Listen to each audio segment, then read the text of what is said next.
Good morning, my friends. Hello, hello, hello.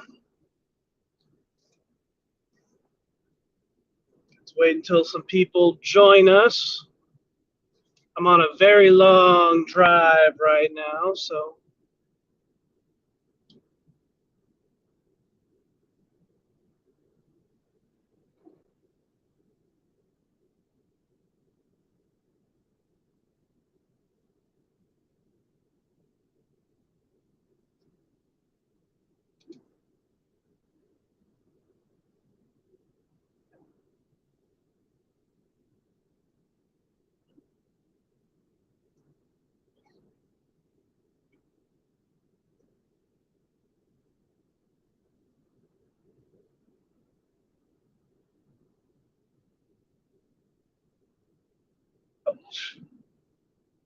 Close it, close it.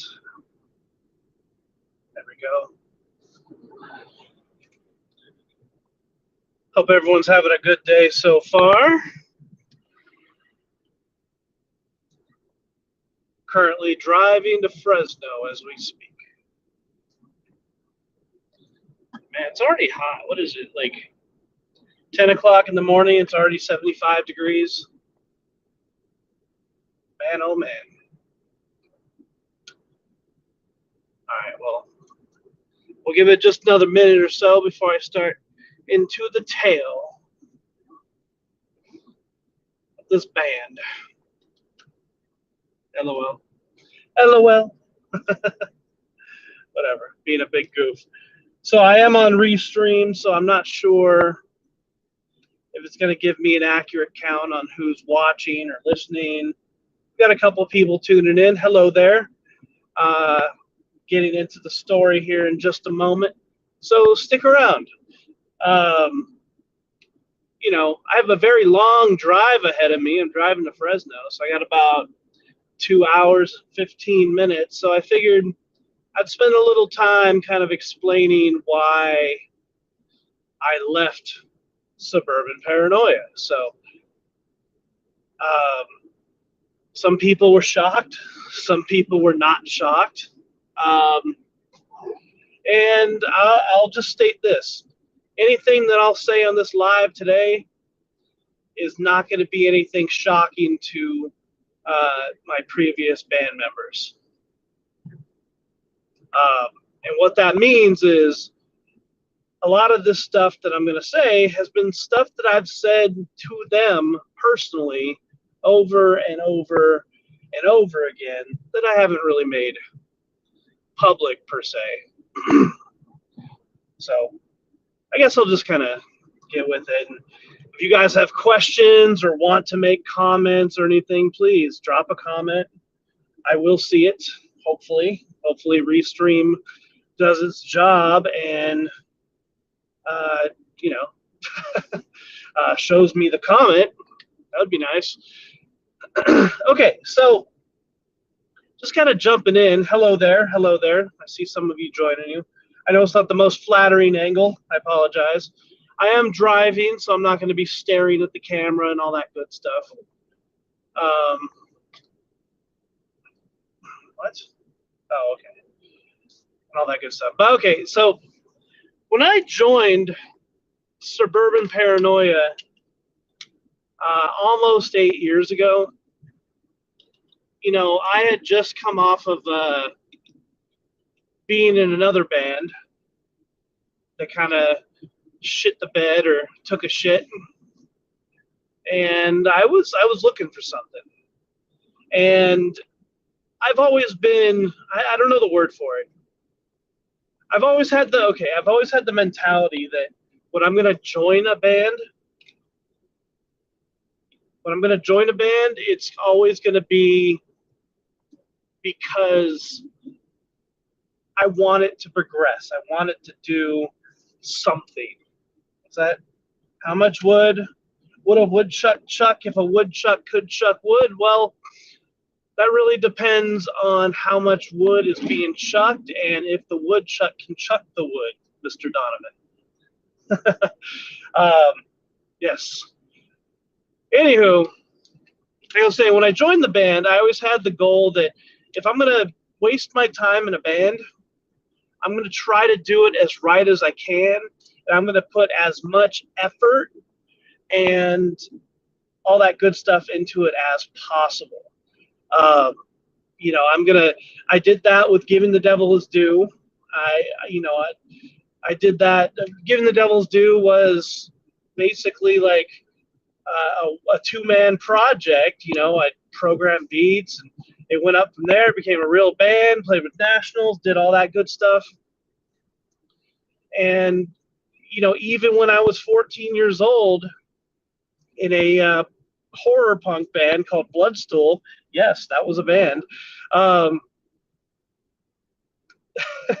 I was booking shows for them and creating websites and graphics and flyers, and I was doing all that stuff at 14 years old. So it's like physically and mentally ingrained in me to, take charge of any situation that I'm in.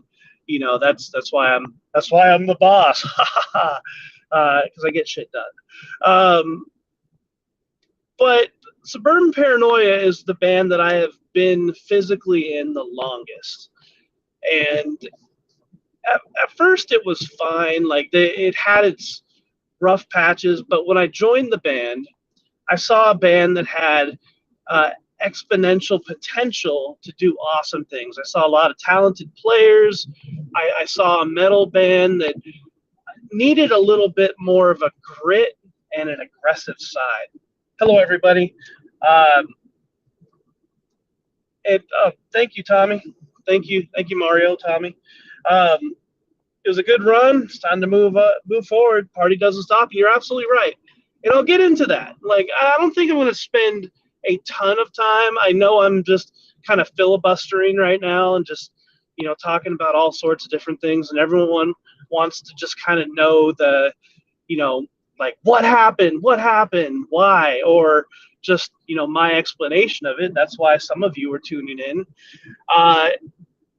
It's kind of a rather simple explanation, but I have to kind of explain the story of it beforehand. So, I mean, just a little bit. I'm not planning to be live for a long time, but let me just say this. I saw a band that had a lot of potential, and when I joined the band, I noticed that the founder of Suburban Paranoia, Daniel Arruda, he was kind of willing to go along with my plan, because basically I came in and was like, all right, here's the deal. If you want me to join the band, and at the time I was just the singer, if you want me to join the band, I'm going to start taking charge. I'm going to do this. I'm going to do that, et cetera, et cetera, et cetera. Trust me. And to Dan's, he trusted me, and that's great. And I appreciate that, allowing me to come into a band that he started many years before I did that. I came into the band, and allowed me to kind of take charge and management and just point the band in a direction the band has never been in beforehand. And over time, like downs, it got to the point where at one point it was literally just Dan and I. We lost the previous members, mostly due to some of the members not holding up their end, and some of the members not being able to commit, and just some members not getting along with me. And that's okay, because like, not only am I a strong personality, I mean, I'm willing to listen, but I've always had the mentality in a band that if nobody's going to step up, I'm going to step up for you. And put your money where your mouth is. It's a very simple term. You want something to happen in a band, make it happen. That's it. So, you have a t-shirt design. Cool. Or you have a t-shirt idea. Cool. make it so. Like, make that t-shirt design happen. Don't just say, I have a t-shirt design, and then give it off to the next person in the room. Make the t-shirt design happen. You have an idea for a song. Make the song. Make the track. Play the riffs. Structure the song. Like, people would often get upset at me because I would say, well, that's fine, but we're going to work on this instead, because there was never any like concrete ideas, never anything to uh, float a boat about. Like, no, like everyone would come up with ideas, but nobody would execute ideas, if that made sense. It was very rare that ideas actually happened that either weren't mine or uh, like, and that was kind of the beginning. Like, towards the last like 3-4 years of the time I was in the band, like, it got a lot better to the point where we tried to start working together in that aspect. It was still a little more the same, where um, people wanted things to happen but wasn't willing to put in the work to make it happen. Um, and that had to do with like and everybody was always there for rehearsals or shows or being there in a physical manner, but in a mental progressive manner, nobody was ever there. Uh, it was always, well, Brandon has it taken care of. Brandon's going to do this. Brandon's going to do that. And eventually, I truly believe it really got to the point where people got comfortable, got so comfortable in fact that they're just like, oh, yeah, yeah. It almost just felt like it was Brandon's band. Um, at this point, where I would say something, and Paul was really good at actually, either challenging or coming up with alternative ideas to things that I would say, and I appreciated that because it made me think. Uh, Nobody else really did that, and it got a little frustrating at times because this wasn't my band. And I was told that many, many, many, many, many, many, many, many, many times that this wasn't my band. And that was one of the things that like killed me the most, was like I was putting in all this work towards the band because I was enthusiastic. I wanted progress to happen. I wanted things to happen for the band. And things were happening for the band. Tours were happening. Um, my God, like, it 7-8 years of the band, we did so much. We did 4 tours. We're still currently working on another DIY album. Um, I did our first one because when I joined the band was very happy with just having the recordings of having Scarlett or Nina as their singer on the albums. I'm like, hey guys, I'm not a woman. We need to change this. We need to update this. So, we put out a crappy LP. And what I mean crappy is I didn't know what I was doing in terms of recording. So what you hear is what you got. But it was because, like, the band from the start wasn't really willing to put in for studio time. And trust me, studio time is expensive. And I'm a part of that problem because, it's, I'm a breadwinner in my household. So it's coming up with extra money to do things like that. It's hard. So it's not necessarily on the rest of the band members. That's on me too. A professional studio would have been amazing. And we did. I mean, we got a really cool EP out of it from Brian Altman. It sounds great. It was work and it was a process.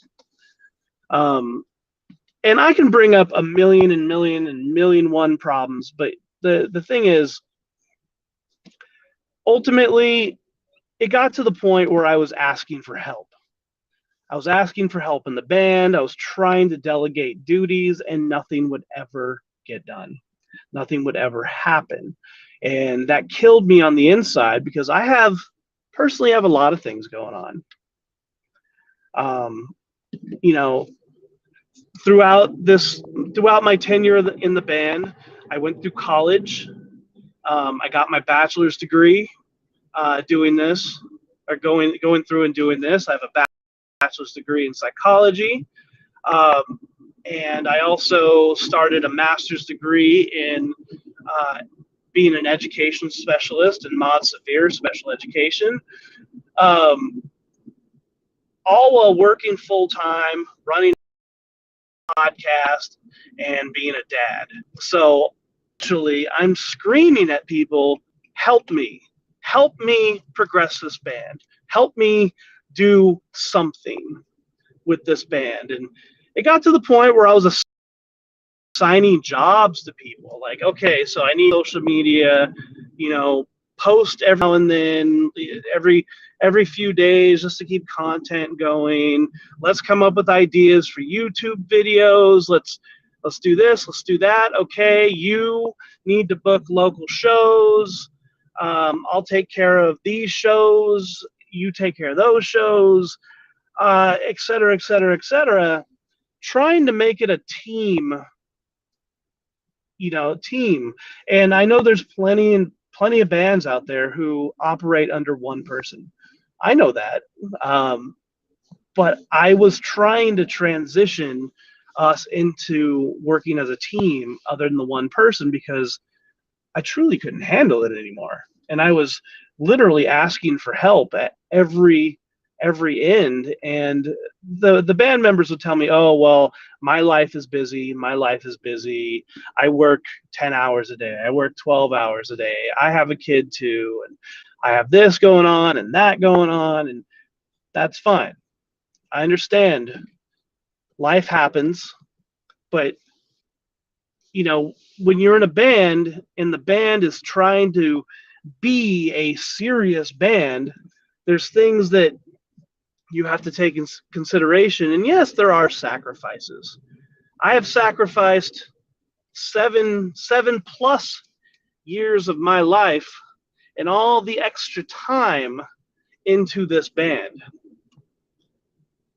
And it hurts that I had to walk away because I did put so much time into it. But eventually it's pretty much just, the car hit the wall. It got to the point where there was one thing I wanted to do. We just went through an entire pandemic. We played a bunch of streaming shows, sort of started getting back to playing local shows, which is hard because in our area, there's no fucking local shows. The Red Caboose burnt down. The Red Hat in Concord doesn't do shows or doesn't really do live music anymore. Yeah, and the Red House has been gone. There's Toots Tavern, but Clinton Smith's doing a fantastic job of booking shows over there, and it's also monopolized by Dwayne Mullen, which is fine. He puts on fantastic shows, but for some reason hated me and Suburban Paranoia. I have no idea why, but it doesn't matter. So ultimately, it came down to the point where, like, if I was doing so much work in the band, and nobody else was putting forth the effort in the band. Oh, I'm sorry. Before I get to that, the one thing I wanted to do was, after the pandemic and all that stuff, I wanted to tour. I wanted to get on the road, go city to city, bash out, bash out on the drums, and just get that feeling of being on the road again. I love being on the road. Any excuse I can to get in the car and go to a venue and do some sort of performance is something I'm going to do, something I want to do. I love it. I'm a performer. I'm a musician. I'm a performer. I'm a personality. Um, and I love doing that. But we got to do that, and once we did that, I just kind of realized it was time for me to go. And I was starting to get that feeling before the tour. It's at first, it was all right, guys. We're gonna take a break. We're gonna take a break. As soon as the tour's over, we're gonna take a break. And then 2 months into taking a break, it was like, you know what? I don't love this. I don't love this anymore. I'm not in love with this band. And I love some of the people in the band. I feel like I've made lifelong friends. But, being an active participant in the band is not something for me anymore. It really, really killed me, and call it an ego thing. Truly, and I understand, this is Dan's band. He started this, but it would always kill me when he would always just talk in the first person, where he would just be like, "Yeah, my band, my band, my band," and even his exit, um, even his his exit post where he stated that Joe and I have left the band, like, that even hurt my feelings a little bit, because it was just like, cool. It was almost kind of like, all right, well, Suburban Paranoia is going to continue in some way, but whatever. Like, it was almost like a slap in the face. Like, all the work I've done for the band was almost just like, hey, fuck you. I'm still going to continue this band. And mind you, it was not my intention to quit the band and destroy the band. That's not my intention. But throughout my tenure in the band, and then now outside of the band, it's just, I felt used. I felt like the only one who truly gave a shit. It reflected, because guess what? At live shows, 90% of the time, who's the one they know? Me. Who's the one people talk to? Me. Um, so whenever it was Suburban Paranoia, it was always like Brandon this and Brandon that, and I know Brandon, and nobody knew the other guys of the band, and that hurt my feelings, because, like, man, we got some talented players in the band, we got some awesome dudes, and it was few and far in between. Like, it was quite the struggle to get people to really, like, come into their own as band members and become polarizing personalities of the band. Like, it was only rather recently that people started recognizing, say, Dan in the band. But people started really taking notice when Paul and Joe came into the band, because not only were they unique people, but they had unique appearances and had awesome stage presence. So when they went live, they killed it on stage every single time. So, but it was a long time. Like, at any given point before that, the band members were just kind of interchangeable. Like, nobody really knew who anybody was, and anybody who knew Dan was just somebody who followed Dan from the beginning. So the old school people. And I thought that was a problem, because, I don't know, if you're trying to become polarizing as a band, people should know who your band members are. And we started to get that towards the end. But anyways, yeah, it just killed me. Like, all the work I was putting into the band, I wasn't getting any appreciation. I wasn't getting any help. No matter how much I asked or screamed for it.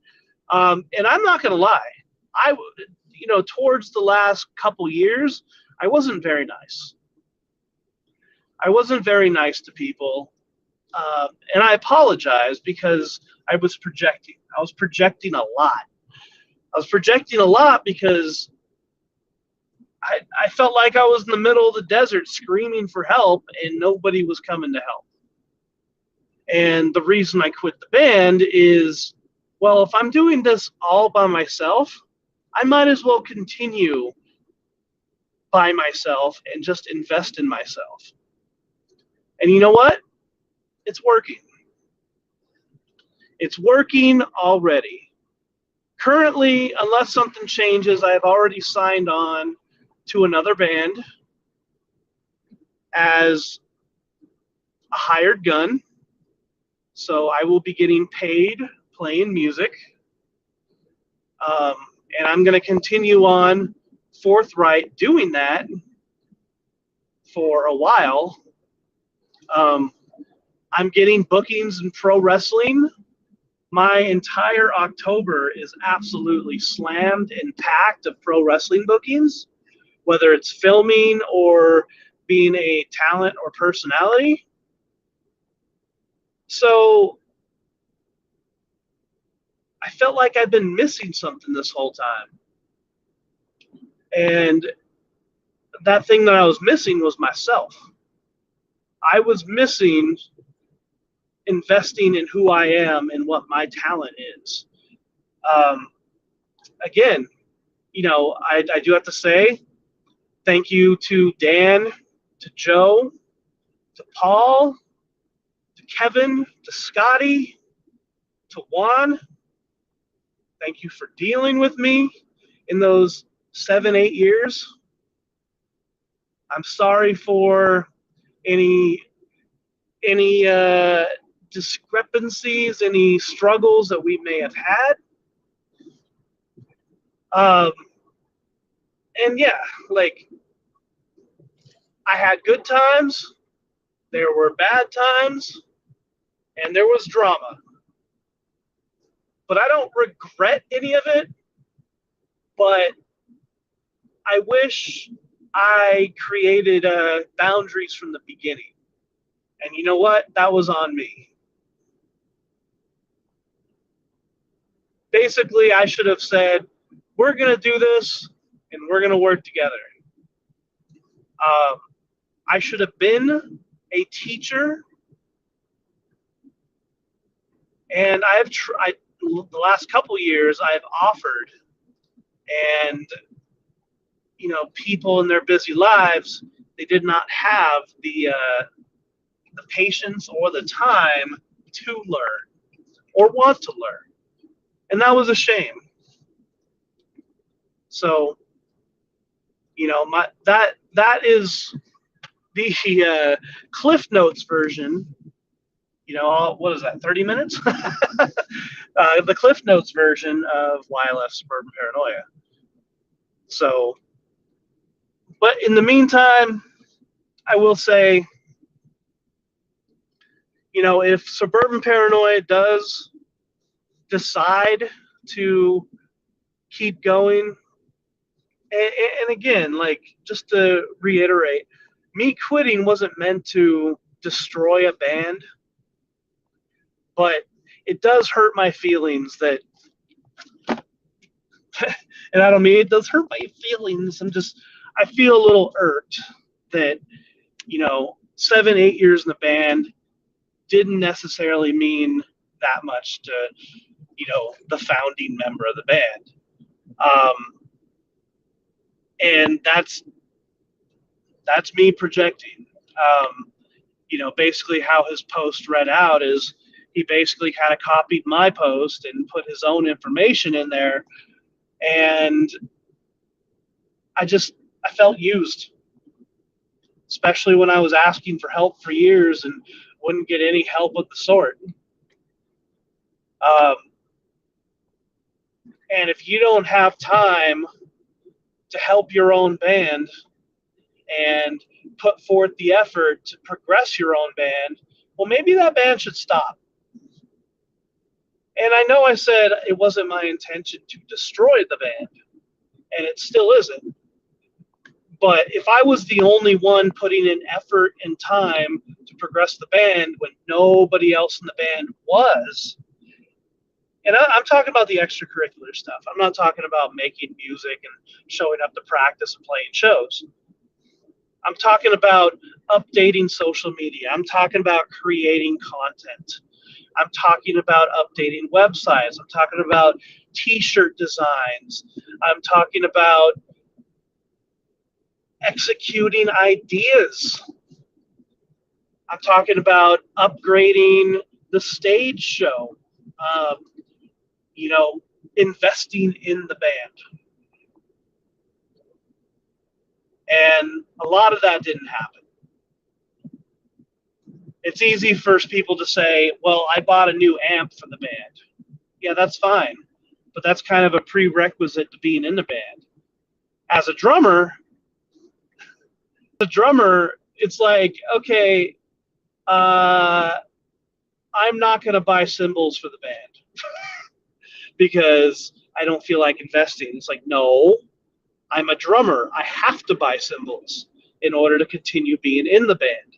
So,